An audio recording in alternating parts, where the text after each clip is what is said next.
Hello, everybody. My name is Andrew Townley, and I'm glad to see everybody here today. What I do is I help large global organizations build value-driven security programs, and I've been doing this for a while. I've written a few books, so getting started with the Agile Security System, about how to apply SAMHSA in a practical way, the AI rules of the road, and then my book for executives called The Invisible Crisis, which is about how to reclaim your financial results based on changes to your security program.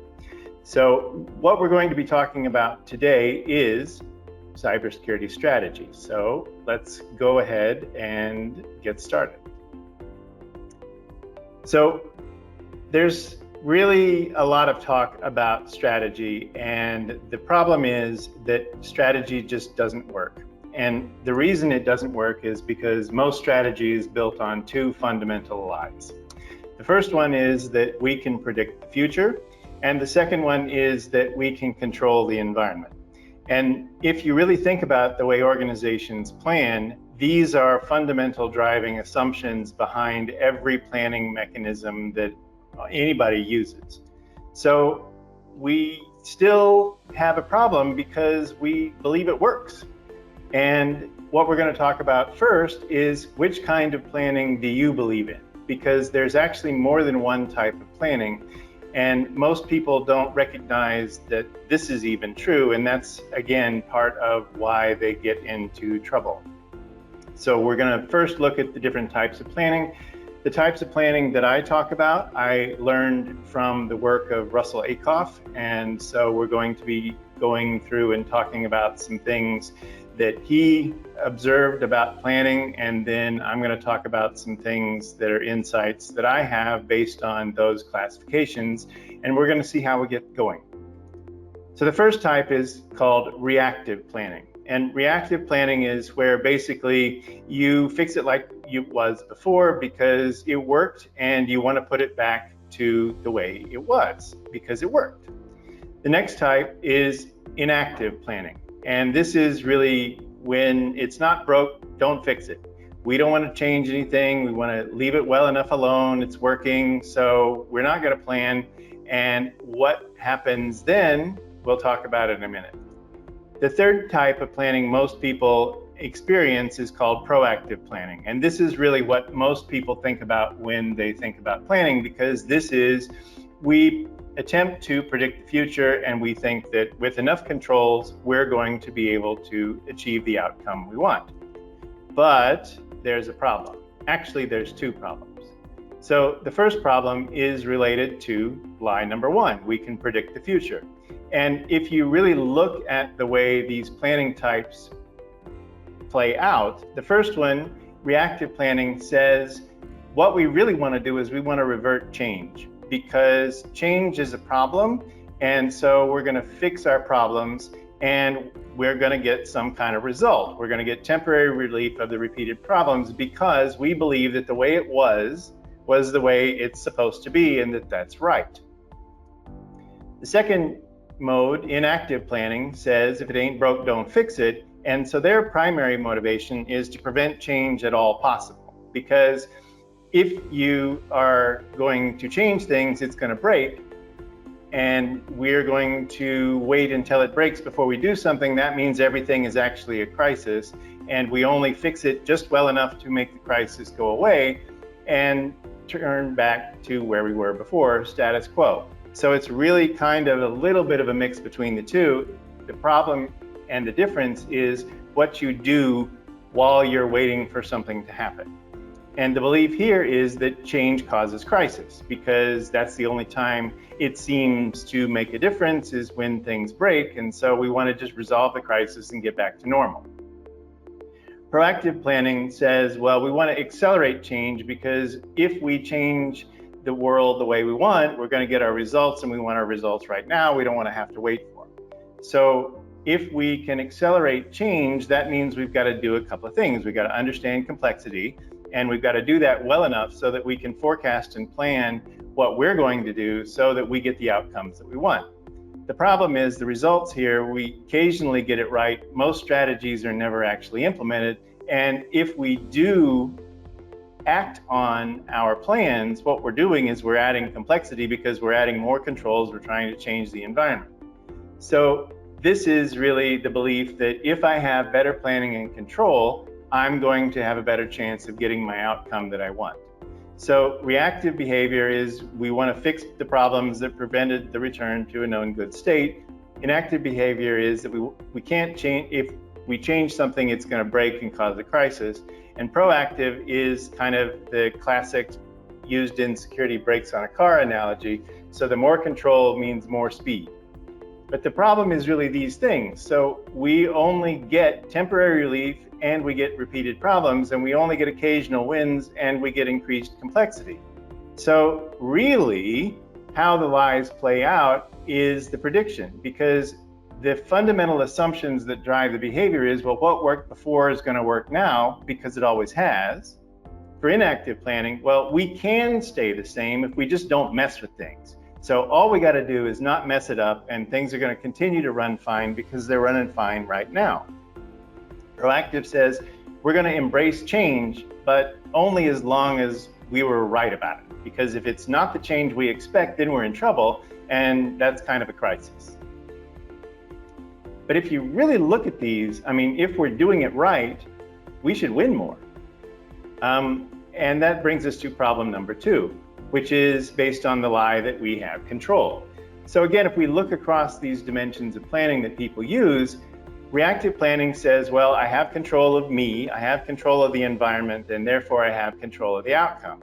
So that means plans are industry best practice because we're going to fix it like we were before, and before is even better if it's somebody else proving that it worked, and we're not going to be the first people to do it wrong. So we're going to do what everybody else does because that's what we expect is their past experience, and we want their past experience.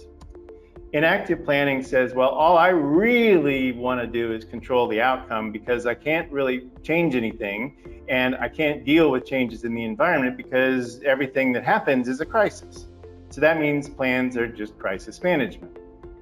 Proactive as well says, well, I can control myself, I can control the environment because I'm going to make sure the environment does what I expect, and therefore I'm going to control the outcome, which means that my plans are actually predictions of outcomes I expect.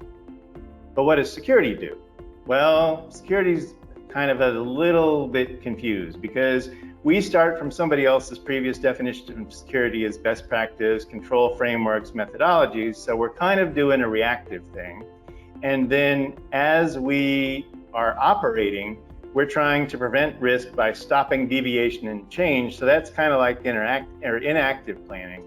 And then we've done all that because we think we're being proactive to deploy strategic controls that are aligned with what we expect because the business does proactive planning, so we need to be proactive too. But in fact, if you kind of look at reactive, inactive, and proactive, it really kind of just means that we fail and we're dead.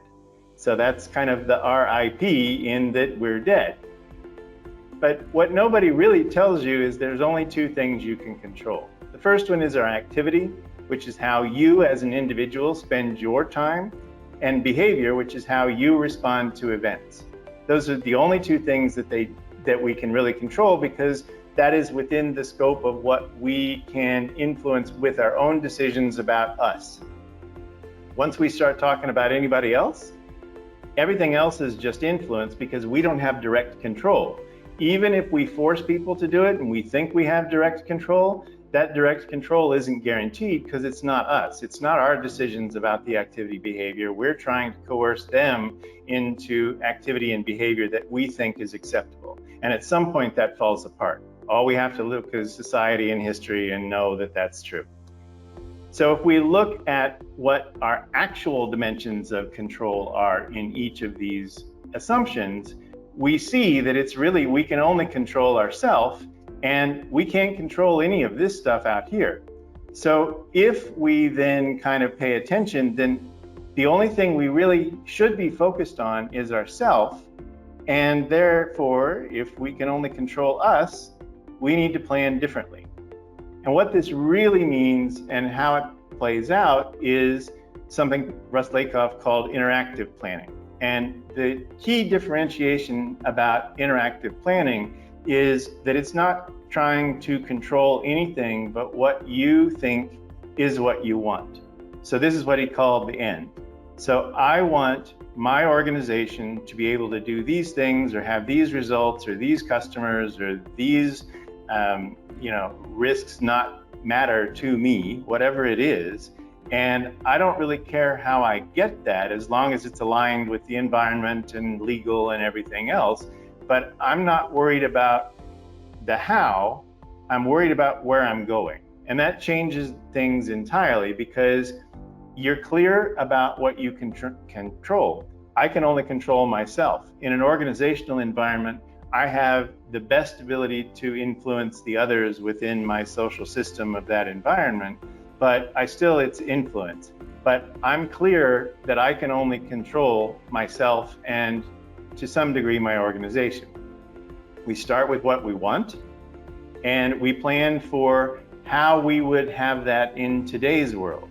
We're not trying to project towards the future. We're not trying to anticipate changes in the environment. We're working with the reality we experience right now, here today, which is whatever our market is, whatever our risk environment is, whatever our resources and capabilities are, and we use that as the basis of planning, and we move forward. And if those expectations and assumptions and beliefs turn out to be false, well, okay, we adjust. This is the real advantage here because change is a signal to learn. If things don't go the way we expect, what that really means is that our assumptions and beliefs about the environment or something in it aren't really aligned with what we're seeing. And we use that to kind of investigate and say, okay, well, is this something that's temporary? Is it something where my assumption has been invalidated because something I can't control has changed, and that means that I need to change what I'm doing and the way I'm doing it? Or is it something that, well, I think this is a temporary thing and my original approach is still going to be okay, but I just need to suffer the consequences for long enough, and I'm going to know at what point I am comfortable being uncomfortable, which is really what a risk appetite is all about. Then, if we can't do those things the way we thought, we still know what our objective is. So now, based on what we've learned, we say, okay, well, what is the best means now, knowing what I know now, to still get the result that I want? So we're not trying to project 5, 10, 20 years into the future. We're saying, what would my reality look like today with what I know, and what do I need to accomplish that reality today, not based on the way I expect things to change, because our ability to predict the future is pretty much non-existent. So what does this mean for security strategy? Well, security exists to enable value delivery under uncertainty.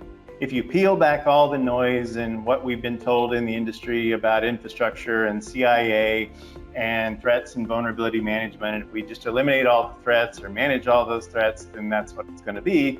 Well, all of that is really kind of a means to an end. And this is the end that matters, because this is what the organization actually cares about. So security exists to enable value delivery under uncertainty, but that means you got to be very clear on two things. One, what is the definition of value that matters? What is really important to the organization, and what is less important? And then the other one is, well, what is actually really uncertain? And this is where we really get it wrong in security and risk, because we've got a bunch of fundamental assumptions about how risk works based on things that we've inherited from financial risk management and insurance and things that don't apply for security, because that's based on fungible financial risk. Money is money. It doesn't matter where it comes from. But operational risk is what information security is about. Cybersecurity is about operational risk. What happens when it's not there? We can't make it happen to somebody else if the event happens to us. That'd be like saying, okay, well, this is what my cyber insurance policy does. The first 3 attackers every month, I get to send to my insurer and they attack them instead. But that's not reality.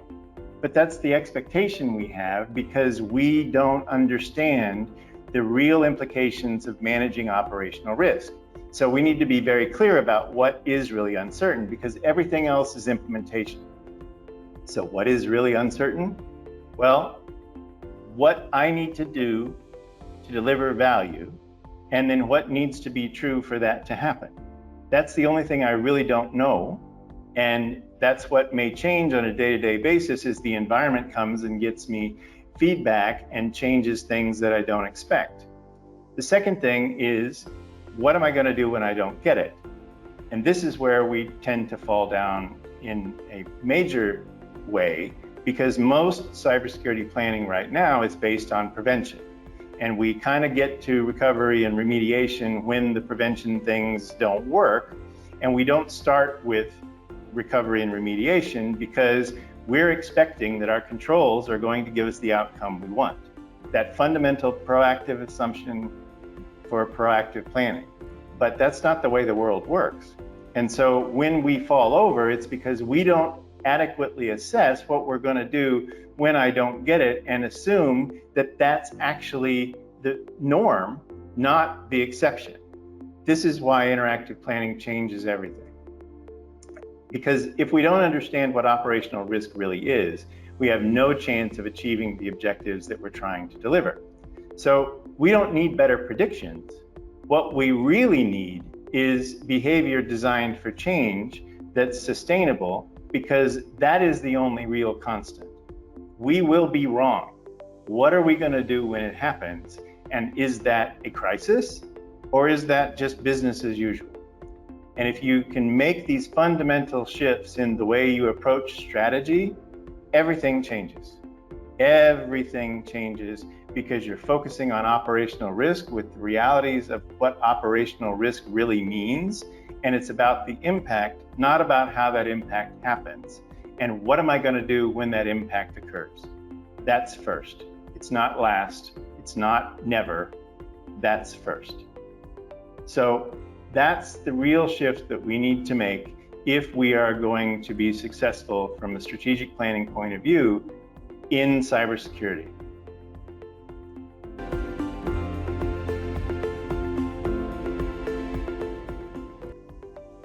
Okay, so that is a great question, because it seems like it's further away from what's possible than it actually is. But this is what I know works. This is what I've helped organizations do. So the first thing that's really a requirement is that you've got to accept that what we are doing is not really focused on the right things. And it means that we need to be closer aligned with the business. We need to understand more about what we're doing and how that interfaces with the environment that we have. So there's nothing here that's magical or mystical that prevents in public, private, or nonprofit organizations from adopting this approach.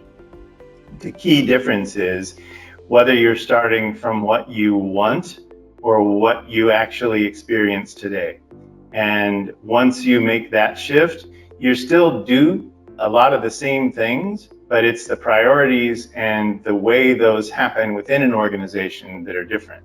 So instead of focusing more on operational security from a SOC point of view, you put capabilities in place that will facilitate the organization achieving its objectives, but then you shift more to delivery support in terms of secure by design as a continual validation that your expectations about what the risk environment is are aligned with what the organization is trying to do and facilitate them delivering the results they expect. So I'm not sure if that gives you enough to go on, but I'm happy to talk about it further. You just need to reach out, that's no problem. But it's really straightforward once you shift the way that you are thinking about security. Great question. So again, interactive planning starts from being clear about two things: what you can really control and what you want. So if you're not really clear about the value that the organization or the project or whatever it is that you're trying to support is going to deliver, and those priorities and what they're willing to accept or not accept in terms of getting those, then you are kind of lost out of the gate. And that's where we fail, because we focus on, well, we've got a maturity model or we've got a control library and we're doing that. And then security and the organization or whatever we're trying to protect get further and further apart. So we need, first thing, put those back together, and in those strategy sessions, you need to engage differently. And it's really about what I call principle number 2 of the system that I use, which is understand your customer's world, because everything is driven from that. You got to understand what they want. You got to be realistic about the environment. I mean, we've got, year-on-year increases of 38% in critical CVEs. That's not going to go away, and working harder clearly hasn't done that job. So we need to take a different approach, focus on value and what we can really achieve within those constraints. And so it really all starts with the way you engage as security with the people you're trying to enable and protect. Okay, so this opens up a whole nother can of worms, because most people don't really understand the implications of AI for business and for security. So AI tools are really just the same kind of applications we've had before. It is all about what are we putting into them, and what do we care about what we're putting into them, and then what's going to happen with what we get out of them. So how do we actually act on the results that we get? So this is really a simple customer-supplier relationship with the tool, just like it is with an employee or a third-party supplier or anything else. The question is, am I okay if the information that I share with this other party, whether it's AI or somebody else, is exposed? Because the moment I share it, it's already breached. I just don't know when it's going to happen. So if I'm not prepared for that to happen, then I shouldn't share it, whether it's AI or anything else. So the whole arms race is really kind of irrelevant, because it's just another tool. It's just